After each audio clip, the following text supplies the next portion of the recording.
You're looking at the full video of George Zimmerman arriving at the police station. We now see more than one angle. We have two different angles of George Zimmerman being escorted out of that police car. Later in the tape, Zimmerman's led inside the station. He's and then into a room at the end of a long hallway where he was presumably interrogated by police investigators. We have two former police officers with us now. Eugene O'Donnell, returning to the show, former NYPD police officer and prosecutor. Also joining us by phone, Grant Fredericks, who is a forensic crime scene analyst, expert in analyzing video. Grant Fredericks, this is our first chance to ask you about this video. What do you think are the relevant points to gather from what you've seen on this video? Well, I think from the video itself, it's pretty clear that Mr. Zimmerman is able to exit the police vehicle without any assistance.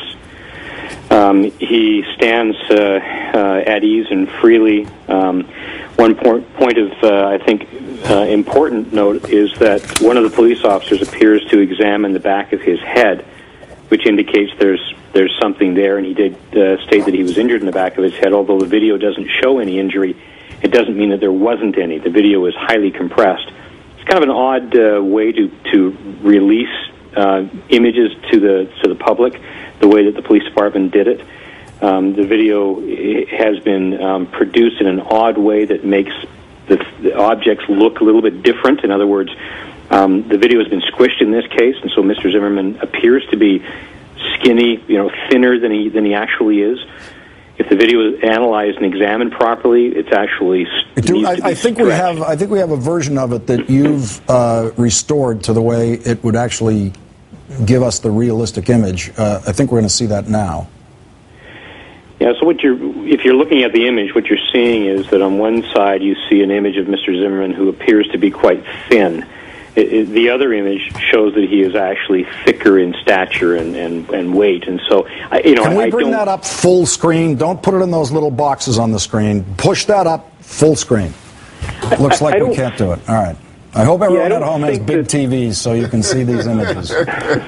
Yeah, I don't think that this was done for any nefarious purpose. I think that it's just simply somebody who produced it didn't really know how to do it Grant properly. Frederick, should I ask you, do you think there's any manipulation of this video, and I don't mean illegitimate manipulation, but proper manipulation of this video that can answer the question about whether there is any kind of injury on the back of the head of George Zimmerman?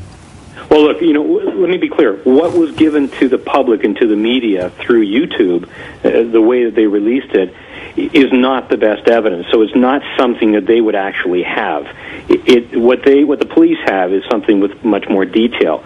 But even given that, they would obviously have taken their own photographs. They wouldn't be relying on surveillance videos set up to protect property in their facility. Let me quickly ask you, and I'm going to go to Eugene O'Donnell after you on this too, about just in terms of procedure, what you're seeing. We see that moment where one of the officers rubs the garment of George Zimmerman, and then he wipes something off of his hand. Just police procedure that you're watching there. What's your satisfaction level with the police procedure you're seeing? Sorry, are you asking me? Yes, Grant, go ahead. Yeah, well, normally at a crime scene, if we arrest somebody at a homicide scene, we're going to be bagging their hands, we're going to be bagging their feet or seizing their shoes, not allowing them to walk around. And I do note, as he walks away from the carport area and into the building, he actually rubs his feet and wipes his feet off on the mat at the police department. Now, those shoes contain evidence. They may contain evidence of blood spatter that might be on his shoes if there's an allegation that he was kicking. If he was injured, there would be his blood perhaps, or maybe even Mr. Martin's blood if he was bleeding. So the fact that they've allowed him to wipe off evidence, is questionable. But I think your other guest might speak more to police procedure.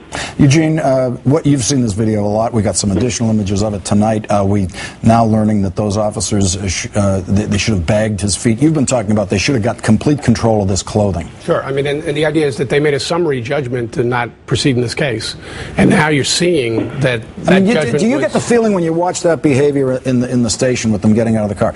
These are officers who already understand nothing's going to happen here.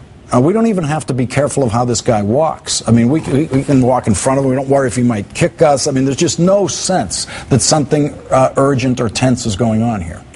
I think there is a view of that video that suggests he doesn't appear to be.